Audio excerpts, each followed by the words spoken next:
Everyone, কেমন আছো তোমরা সবাই? আজকের ব্লগের শুরুতেই দেখতে পাচ্ছ এক কৌটো ভর্তি মিষ্টি।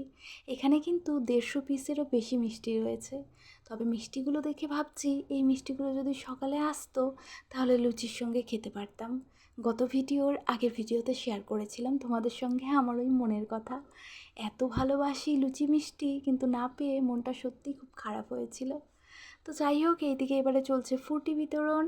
আসলে ফ্রুটি খাওয়ার পর আমি কোল্ড ড্রিঙ্কসের মধ্যে একটা স্প্রাইটও খেয়েছিলাম, সেটার ক্লিপিং নেওয়া হয়নি কারণ বীভৎস গরম পড়েছে। সেটা আমি গত দুটো ভিডিওতে কিন্তু টানা বলেই যাচ্ছি, এত গরম সত্যি আর মেনে নেওয়া যাচ্ছে না। তবে রাতের দিক থেকে প্রায় রোজই বলতে পারো বৃষ্টি পড়ছে। যেহেতু আমার বদ্দি মারা যাওয়ার পর কিন্তু রাতের দিকে বৃষ্টি হয়েছিল, তো প্রত্যেকটা কাজেই দেখছি রাতের দিকে বৃষ্টি থাকছে, আর দিনের বেলা কিন্তু অনেকটাই গরম পড়ছে। তো নিজের ভাগের ফ্রুটি পেয়ে গেছি, অনেকটাই খুশি হয়েছি। আর এইদিকে মা তৈরি করছে চাবড়া হবিষ্যির সমস্ত আনাজ। এই আনাজগুলো কেটে তারপর নাকি চাবড়া হবিষ্যি রান্না করতে হয়। তো এটা বাড়ির বড়রা করে, আর নয়তো বা ছোটো। তো আমার মা যেহেতু বড়, তো সেই দায়িত্বটা আমার মাই এখানে নিয়েছে। শ্রাদ্ধের সমস্ত কাজ মিটে গেছে, দিয়ে এবারে অলমোস্ট দুপুর গড়িয়ে বিকেল পড়তে যাচ্ছে।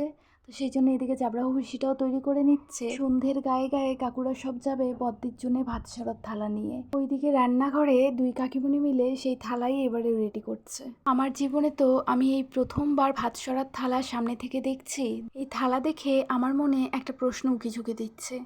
আচ্ছা, এই ভাত সরার থালাটা যে সাজিয়ে গুছিয়ে দেওয়া হয় এত সুন্দর করে, এটা যার নামে দেওয়া হয় সে কি আদৌ এটা খেতে পারে? কারণ আমি যতটুকু জানি, কেউ যদি মারা যান তার আত্মা তো তার সঙ্গে সঙ্গেই সেই শরীরটাকে ছেড়ে দেয়।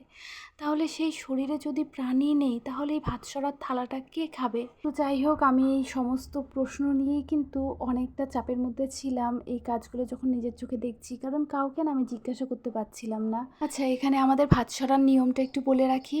আমাদের ভাত সরার নিয়মে রয়েছে, যিনি মারা যান তার পছন্দের নাকি সমস্ত কিছু রেঁধে বেড়ে দিতে হয়। ভাত থেকে শুরু করে ডাল, সবজি, তরকারি, যে যেটা পছন্দ করে, ভাজা। যেমন আমার ঠাকুমা ধনেপাতার চাটনি পছন্দ করতো, সেটাও কিন্তু এখানে অ্যাড করা হয়েছে। আর তিনি ছিলেন পুরোপুরি পিওর ভেজিটেরিয়ান। তবে ভেজ খেলে হবে কি, পনিরটা আমার ঠাকুমার কখনোই সেমন একটা পছন্দের লিস্টে ছিল না, তবুও কিন্তু এখানে পনিরটাও অ্যাড করে দিয়েছে। আর তার সঙ্গে ছিল পান, আর একটু ছিল নস্যি। নস্যি দিয়ে দাঁত না মাজলে নাকি আমার বদ্দির আবার পোষাতই না। কলগেট দিয়ে মাজতো ঠিকই, কিন্তু এই নস্যি আবার দাঁতে দিতেই হতো। আর তার সঙ্গে ছিল পিঠে, পায়েসটা ছিল কি না আমার এই মুহূর্তে দাঁড়িয়ে মনে পড়ছে না। আর থালাটাও যতই দেখার চেষ্টা করছি না কেন, আমার ওই ভিজিবিলিটিটা পাচ্ছি না।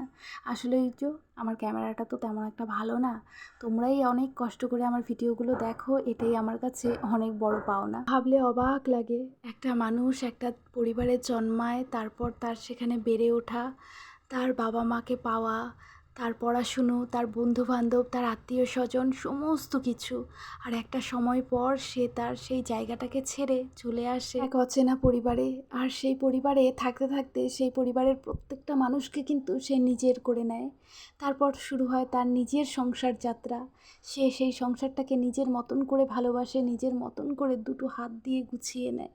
তারপর তার নানা ধরনের দায়িত্ব কর্তব্যর মধ্যে সে নিজেকে জড়িয়ে রাখে। আর একটা সময় আসে, সে চিরতরের নামে এই সংসারটাকে ছেড়ে, এই পৃথিবী ছেড়ে চলে যায়। আর আজই হচ্ছে তার নামে বাড়া, এটা হচ্ছে শেষ ভাত বা শেষ অন্ন, যেটা এই সংসার থেকে তার নামে যাচ্ছে, যেটা নাকি সে না ছুঁতে পারবে না খেতে পারবে, কিছুই না। কি অবাক! সত্যি জীবনটা যে এত অদ্ভুত কেন, ভাবলে সত্যি অবাক লাগে। এই ভাত সরার নিয়মের মধ্যেও আবার একটা অনিয়ম হয়ে যায়। ভাত সরার থালা নাকি সাজিয়ে গুছিয়ে একবার ঢেকে দিলে সেটাকে আর ঢাকা সরিয়ে দেখতে নেই। কিন্তু এই ভাত সরার থালা যখন গোছানো হচ্ছিল, সামনে বসেছিল আমার বড় পিসি, যাকে তোমরা দেখতে পাচ্ছ, আর গোছাচ্ছে হচ্ছে আমার সেজো কাকিমণি। তো বড় পিসি সবটা বলে বলে দিচ্ছিল, আর ছোটো কাকিমণি ওই আপ ডাউন করে মানে রান্নাঘর থেকে সমস্ত সবজিপাতি এনে এনে দিচ্ছিল। তো আরও বাকি মানুষেরাও এসে দেখেছে যখন আর কি সাজানো হচ্ছিল, শুধু ছোটো পি এই টাইমটাতে ঘুমিয়েছিল। তো ও যেহেতু ঘুমিয়েছিল, ও তো দেখতে পায়নি। দিয়ে যখন এই ভাত সরার থালা কমপ্লিট হয়ে গেছে গুছিয়ে, তারপর তো ঢেকে দিয়েছে। তো ও এসে নাকি বলেছে যে না, একটু ঢাকা সরাও, আমি দেখবো এটার মধ্যে তোমরা কী কী দিয়েছো। তো কাকিমণি আবার সেই ঢাকা সরিয়ে ওকে দেখিয়েও দিয়েছে। তো এই একটা কিন্তু বলতে পারো নিয়মের মধ্যে অনিয়ম। জানি না এর মাসুলটা আমাদের গুনতে হবে কি না। কারণ এই সমস্ত কাজকর্ম কিন্তু খুব নিষ্ঠাভাবে, খুব নিয়ম নীতি মেনে করতে হয়। একটু 19-20 কিন্তু অ্যাকচুয়ালি সহ্য করে না। তো যাই হোক, এই হচ্ছে একটা নিয়মের মধ্যে অনিয়ম। আর আমি যখন এইগুলো শুনলাম, শুনে নিয়ে ভাবছি, আরে বাবা, তোমার মায়ের জন্যই তো সাজানো হচ্ছিল, তাহলে তোমার ঘুমটা বেশি, না এই জিনিসটা তোমার যদি এতই দেখার ইচ্ছে, তো তোমার দেখাটা বেশি ছিল। তো যাই হোক, এই কিছুই তো আমি বলতে পারিনি। সময়ে বন্ধুর পরিচয় পাওয়া যায়, কথাই আছে। সত্যি, মানুষ একদিকে মরে যাচ্ছে, তার নামে এই থালা সাজানো হচ্ছে, আর যে বেঁচে রয়েছে সে নাকি ঘুমোতে ব্যস্ত। সত্যি, মা মেয়ের সম্পর্কও যে এমন হয়, সেটাই পিসিকে না দেখলে জানতে পারতাম না। আর গত ভিডিওতে দেখেছো যে কীভাবে ফটো সেশন চললো, সেটা নিয়ে অনেকেই তোমরা কমেন্টও করেছো। তো জিজ্ঞাসা করেছিলে যে কে কোনটা, তুমি তো কারো পরিচয় করাওনি। আসলে আমি না এই ভয়েস ওভারগুলো দেই ঠিকই, মানে এই ভিডিও এডিট করা আমার পক্ষে ভালো করে সম্ভবই না। আমার একটুকু ভালো লাগছে না এই ধরনের ভিডিও শেয়ার করতে। কিন্তু ওই স্মৃতির খাতায় যুক্ত করার জন্যই কিন্তু এই ভিডিওগুলো করেছি বা তোমাদের সঙ্গে শেয়ার করছি। আরেকটা কথা, আমার জীবনে যেহেতু আমি এই সোশ্যাল মিডিয়া প্ল্যাটফর্মটায় এসেছি, যেখানে নাকি আমি আমার ডেলি ব্লগ শেয়ার করবো করে ভেবেছি, তাহলে আমার জীবনে ভালো মন্দ যা ঘটবে তা তো আমাকে শেয়ার করতেই হবে। তো এটাও একটা রিজন বলতে পারো।